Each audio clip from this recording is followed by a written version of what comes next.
Hello everyone, ओम नमः शिवाय and welcome back to the channel.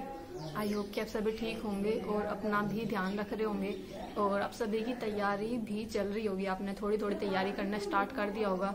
देखो, यूपी पुलिस में जो चीजें होनी थी वो सब चीजें कंप्लीट हो चुकी हैं और अब मुझे लगता है कहीं ना कहीं हमें नेक्स्ट वैकेंसी पर फोकस करना चाहिए। लेकिन अगर मैं भी बात करूं, यूपी पुलिस के अंदर अभी कोई वैकेंसी नहीं आई हुई है। अगर मैं बिल्कुल एकदम करंट सिचुएशन की बात करूं तो यूपी पुलिस के अंदर कोई वैकेंसी अभी नहीं आई हुई है। ना ही यूपीएसआई में आई हुई है, ना ही दिल्ली पुलिस में आई हुई है। लेकिन आने के चांसेस हैं पूरे, मतलब 2025 के लास्ट तक तो पूरी पॉसिबिलिटीज हैं कि ये सभी वैकेंसी आ जाएंगी। लेकिन अभी अगर मैं बात करूं तो करंट में एक वैकेंसी आई हुई है जो कि है बिहार पुलिस की, और जो कि अभी इसके फॉर्म भी भरना स्टार्ट हो जाएंगे। जो मुझे लगता है कि बिल्कुल एकदम आ चुकी है, क्योंकि अभी जो वैकेंसी है यूपीएसआई, दिल्ली पुलिस और या फिर यूपी पुलिस की जो वैकेंसी है, इनमें थोड़ा टाइम लग सकता है। लेकिन अभी जो करंट में जो एकदम वैकेंसी आई हुई है जिसके फॉर्म अभी ऑलमोस्ट भरना स्टार्ट हो जाएंगे। अब 18 मार्च से 18 अप्रैल तक बिहार पुलिस के फॉर्म भरे जाएंगे। और बिहार हमारा एकदम पड़ोसी राज्य है। यूपी वालों के लिए तो ऐसा रहता है कि भाई बहन की तरह है दोनों, कि मतलब यूपी वाले इधर फॉर्म भरते हैं और बिहार वाले इधर, तो ऐसे आपस में चलता रहता है। तो अभी मैं भी यूपी से ही हूँ, तो बिहार के अंदर अभी वैकेंसी आई हुई है बिहार पुलिस की। लेकिन थोड़ा सा डिफिकल्ट आपको इसमें ये लग सकता है कि इसमें जो होता है, इसमें जो एग्जाम होता है ये सिर्फ क्वालिफाइंग होता है। मतलब पेपर हो जाएगा, चलो ठीक है, 2 घंटे के अंदर आपको 100 क्वेश्चन करने हैं बिहार पुलिस के अंदर। लेकिन इसका अदर क्राइटेरिया थोड़ा सा डिफिकल्ट है। इस पेपर का, बिहार पुलिस के पेपर का उन लोगों को फायदा है जिनका फिजिकल बहुत अच्छा होता है, जो लोग डेली रनिंग की प्रैक्टिस करते हैं या फिर ऊंची कूद की प्रैक्टिस करते हैं। गोला फेंक की प्रैक्टिस तो जनरली कोई नहीं करता, लेकिन हाँ, रनिंग और ऊंची कूद की प्रैक्टिस काफी बच्चे करते हैं। जो भी लोग आर्मी वगैरह की तैयारी कर रहे होते हैं तो उनकी रनिंग वगैरह बहुत अच्छी होती है। उनके लिए काफी आसान होगा इस वैकेंसी को क्वालिफाई करना, बिहार पुलिस की वैकेंसी को क्वालिफाई करना। तो मतलब आज इसी के बारे में बात करेंगे, बिहार पुलिस के बारे में। इसका एज क्या रहने वाली है, क्राइटेरिया क्या रहेगा, कौन कौन लोग फॉर्म भर सकते हैं और मैं फॉर्म भरूंगी या नहीं भरूंगी। देखो, थोड़ा सा ये रहता है ना कि बिहार में मैंने कोई फॉर्म नहीं दिया है, ऊपर से इसके लिए ना ये चीजें रखी गई हैं। फिजिकल बहुत डिफिकल्ट है, स्पेशली रनिंग वगैरह जो मैंने देखी है। मतलब टाइमिंग उसकी इतनी कम रखी गई है ना, आपको आई थिंक 1 किलोमीटर 4 मिनट के करीब में करनी है। तो ये सभी उन्हीं की अच्छी हो सकती है, इतना रनिंग वगैरह, जो लोग डेली रनिंग करते हैं। मैंने तो कभी रनिंग वगैरह नहीं की थी, अभी यूपी पुलिस के टाइम पर ही थोड़ी सी की थी, इसलिए मुझे रनिंग का इतना कुछ भी ज्यादा एक्सपीरियंस नहीं है। तो फिलहाल अभी वैकेंसी के बारे में ही बात करते हैं। देखो, जो भी लोग फॉर्म भरना चाहते हैं, अभी 18 मार्च से 18 अप्रैल तक इसके फॉर्म निकलेंगे, तब आप इसमें आराम से इजीली फॉर्म फिल कर सकते हो। बस ये है कि हम जो यूपी वाले हैं वो हम वहाँ पर जनरल में काउंट होंगे। हम वहाँ पर, चाहे हम यूपी से ओबीसी से हों, एससी से हों, एसटी से हों या किसी भी अदर कास्ट से हो, वहाँ पर हम सिर्फ जनरल में जाएंगे। जैसे हमारे यहाँ पर जब यूपी पुलिस की वैकेंसी आई थी तो अदर स्टेट वाले जितने भी बच्चे थे सभी यूआर में गए थे, इसी तरह से हम बिहार में यूआर में जाएंगे सभी। तो इस तरह से ये चीजें रहने वाली है। अभी कुछ चीजों के बारे में बात करते हैं जो मैंने अलग से लिख ली थी ताकि कुछ दिक्कत ना हो। देखो, पद जो है इसके 19,838 पद हैं इसके पूरे बिहार पुलिस के अंदर 19,838 पद हैं। तो ये है। और इसमें अगर फीस की मैं बात करूँ ना, एससी और एसटी के लिए इसमें 180 रुपए इसकी फीस रखी गई है और यूआर कैटेगरी के लिए 675 रुपए इसमें रखे गए। पहले बात करते हैं कि एग्जाम का टाइप क्या रहता है। सबसे पहले रिटन एग्जाम होता है हमारा, इसमें लिखित परीक्षा होगी। लिखित परीक्षा में इसमें देखो 100 क्वेश्चन आते हैं और 2 घंटे मिले हुए हैं। एक चीज याद रखना, जैसे हमने यूपी पुलिस का एग्जाम दिया था, 150 क्वेश्चन हमें 2 घंटे में करने थे, जिसमें मैथ के इतने सारे क्वेश्चन थे, रीजनिंग के इतने सारे क्वेश्चन थे। लेकिन बिहार पुलिस में एकदम उल्टा है, यहाँ पर मैथ के सिर्फ 10 क्वेश्चन आएंगे, रीजनिंग का कोई क्वेश्चन नहीं है, यानी कि सोल्व करने वाला पार्ट बिल्कुल नहीं है, सिर्फ मैथ के 10 क्वेश्चन है। उसके बाद जो अदर पार्ट है, लेकिन यहाँ पर बिहार पुलिस के अंदर साइंस वाला पार्ट आएगा। अच्छे खासे साइंस के क्वेश्चन बनते हैं, 10 क्वेश्चन के करीब करीब हिंदी के आते हैं, थोड़ी सी इंग्लिश भी पूछी जाती है, ऐसे ही 9-10 क्वेश्चन इंग्लिश के आते हैं। तो इस तरह से आप देख सकते हो 2 घंटे मिले हुए हैं 100 क्वेश्चन को करने के लिए, और जिसमें मैथ भी नहीं है और रीजनिंग भी नहीं है। मतलब मैथ के 10 क्वेश्चन जब हम यूपी पुलिस की तैयारी कर रहे हैं, जब वहां पर हम 20-25 क्वेश्चन कर सकते हैं, तो यहाँ पर 10 क्वेश्चन भी हो ही जाएंगे ना। तो 2 घंटे के अंदर मैथ के 10 क्वेश्चन या इतना पूरा पार्ट मिलाकर हो जाना चाहिए, मतलब हो जाएगा। तो पहला पार्ट यही रहता है इसका। तो बिहार पुलिस का क्या प्रोसेस रहता है, आज इसी के बारे में बात करेंगे। और उसके बाद इसकी एलिजिबिलिटी क्या क्या रहती है, एज क्या रखी गई है, इसके बारे में बात करेंगे। और ये भी बात करेंगे कि बिहार में ओबीसी होता है या फिर नहीं होता। तो फिलहाल सबसे पहले बात करते हैं। देखो, सबसे पहला जो हमारा चरण होगा ना, या सबसे पहली जो प्रक्रिया होगी, उसमें हमें एग्जाम क्वालिफाई करना ही सबसे पहला इम्पोर्टेंट टास्क है। और सबसे अच्छी बात आपको पता क्या लगेगी कि इसके अंदर निगेटिव मार्किंग भी नहीं है। जो 2-3 चीजें हमें एज अ स्टूडेंट या एज अ एस्पिरेंट जो हमें अच्छी लगती है कि निगेटिव मार्किंग ना हो, तो इस एग्जाम के अंदर बिहार पुलिस के अंदर कोई भी निगेटिव मार्किंग नहीं है। सेकंड हमें रहता है कि जो हमारा पेपर हो वो OMR बेस हो, तो ये जो पेपर होगा OMR बेस होगा। तीसरा हमें टेंशन रहती है कि हमारे पास टाइम कम होता है एग्जाम के लिए, लेकिन इस पेपर के अंदर मतलब बिहार पुलिस का जो क्वालिफाइंग पेपर होगा, सबसे पहला प्रक्रिया ना पेपर की ही है, रिटन एग्जाम होगा जिसमें। तो सबसे अच्छी बात पता है यहाँ पर क्या रखी गई है, यहाँ पर 100 क्वेश्चन आएंगे और 100 क्वेश्चन के लिए 2 घंटे मिलेंगे। अगर आप यूपी पुलिस से इसका कंपैरिजन करोगे, यूपी पुलिस के अंदर 150 क्वेश्चन आते थे और 2 घंटे मिलते थे, यहाँ पर 100 क्वेश्चन आएंगे, 2 घंटे मिलेंगे।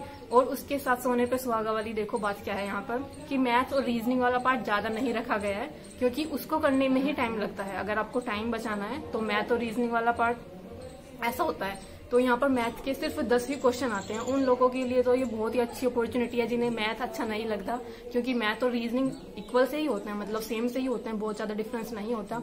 तो मैथ के सिर्फ 10 क्वेश्चन आते हैं। और अगर मैं बात करूं 10 क्वेश्चन आई थिंक हिंदी और इंग्लिश से भी आते हैं, 10-10 क्वेश्चन। थोड़ा सा यहाँ पर जो साइंस वाला पार्ट होता है ना, साइंस का भी थोड़ा सा वेटेज है, साइंस के भी 30 क्वेश्चन तक आ सकते हैं। और उसके बाद जो बाकी बचे हुए क्वेश्चन होते हैं वो सारे क्वेश्चन जाते हैं। बाकी जो जीके जीएस वाला पार्ट हो गया या बिहार जीके हो गया, ये सारे क्वेश्चन उसके आएंगे।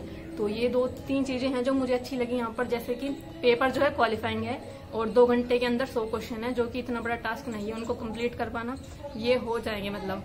तो इस तरह से यहाँ पर ना एक चीज है, जैसे सबसे पहले आपका फिजिक्स मतलब सबसे पहले आपका जो रिटन एग्जाम होता है, रिटन एग्जाम ना ये क्वालिफाई है सिर्फ, मतलब आपको सिर्फ क्वालिफाई करना है। ये आपको मतलब जितने भी बच्चे हैं, जैसे कि पूरी जो वैकेंसी है 19,000 के करीब है, 19,000 कुछ करीब है। तो जैसे यहाँ पर देखा जाए, जब ये एग्जाम पूरा क्वालिफाई हो जाता है, जैसे कि इसमें जो बच्चे बुलाए जाते हैं, जब क्वालिफाई आप पेपर कर लोगे उसके बाद 5 गुना बच्चे बुलाए जाते हैं यहाँ पर फिजिकल के लिए।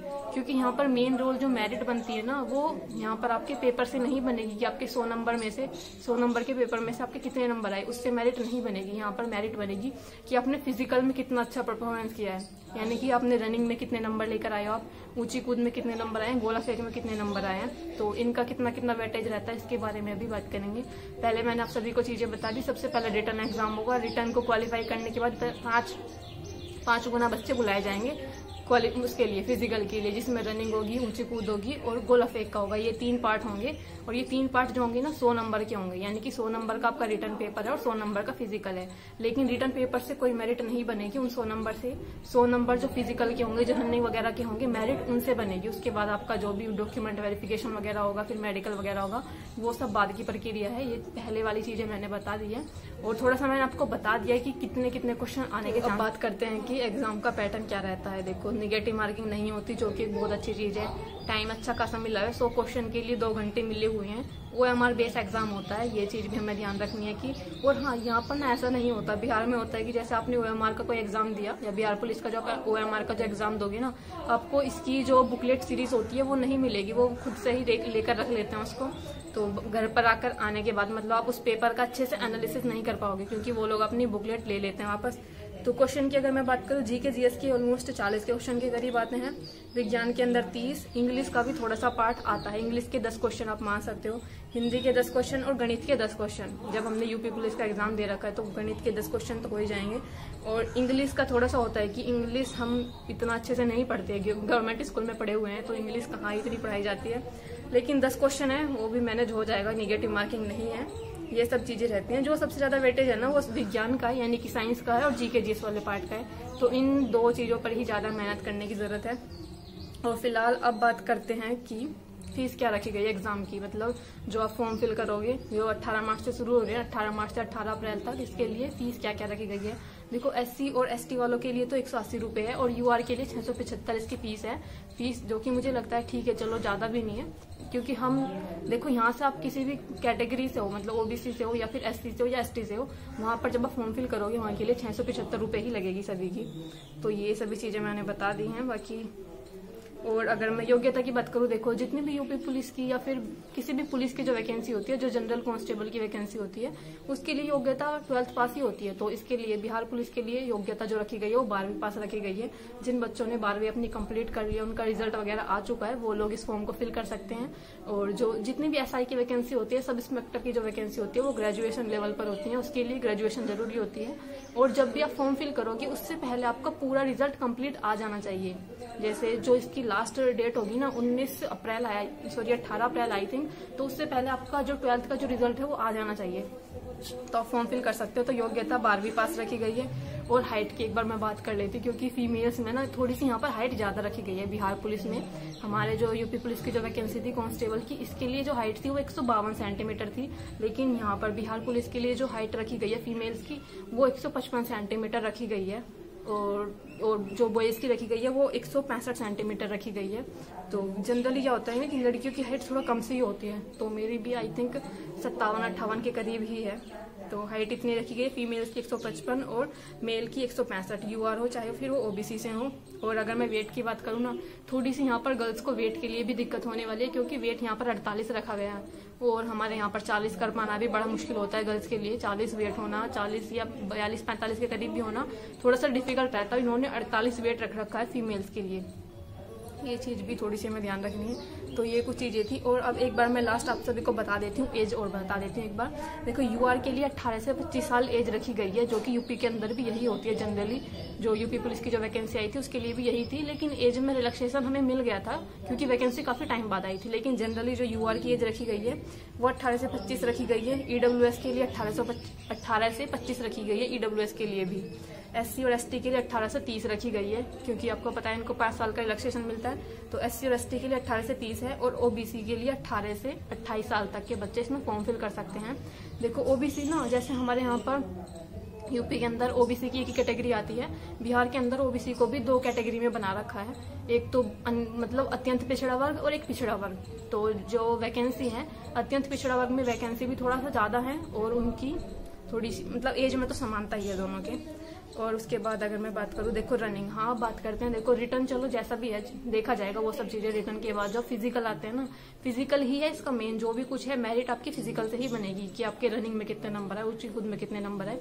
तो सबसे पहले अगर मैं रनिंग की बात करूँ ना, तो रनिंग है थोड़ा सा डिफिकल्ट आई थिंक।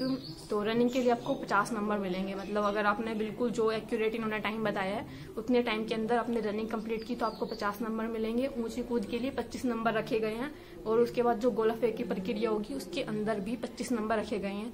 टोटल मिलाकर होगा 100 नंबर। तो इन 100 नंबर के आधार पर ही आपकी मेरिट बनेगी। जो 100 नंबर रिटर्न एग्जाम के थे उनका कोई मतलब नहीं है, वो सिर्फ आपको एग्जाम पास कराने के लिए थे, नेक्स्ट चरण में पहुंचाने के लिए थे, उसके बाद उनका कोई महत्व नहीं है।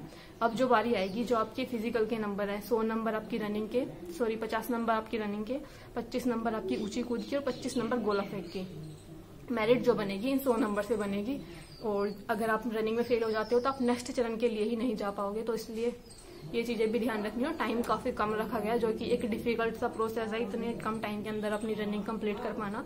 सभी चीजों के लिए फिक्स टाइम बता रखा है कि अगर आपने इतने मिनट में कंप्लीट की तो आपको इतने नंबर मिलेंगे। जो आपने अच्छे टाइम में कंप्लीट की 50 नंबर पूरे मैक्सिमम है। तो इस तरह से रहने वाली है इसकी कुछ प्रक्रिया। सभी चीजें मैंने आई थिंक क्लियर कर दी हैं, छोटी छोटी सी जो भी कुछ चीजें थी। अगर आप बढ़ना चाहते हो, जिन भी लोगों का फिजिकल बहुत अच्छा है, जो लोग आर्मी वगैरह की तैयारी करते हैं, उनके लिए बहुत ही अच्छी अपॉर्चुनिटी है। और आप सभी को पता है प्रोसेस इतनी जल्दी चल रहा है, तो प्रोसेस जल्दी कंप्लीट हो जाएगा। जो पहले वाली भर्ती थी बिहार पुलिस की, उसका थोड़ा सा लेट हो गया था कुछ और कारणों की वजह से, लेकिन बाकी जो भर्तियां उनका जैसे टाइम टू टाइम चल रहा है, अच्छी खासी वैकेंसी भी आ रही है। बिहार में अगर आप देखोगे तो ना थोड़ा चीजें अच्छे से चल रही है, स्टेबल होकर चल रही है। टीचिंग की इतनी सारी वैकेंसी आई है, टीआरई 2nd हुआ, 2.0 हुआ, 3 हुआ, अभी 4 भी आने वाला है।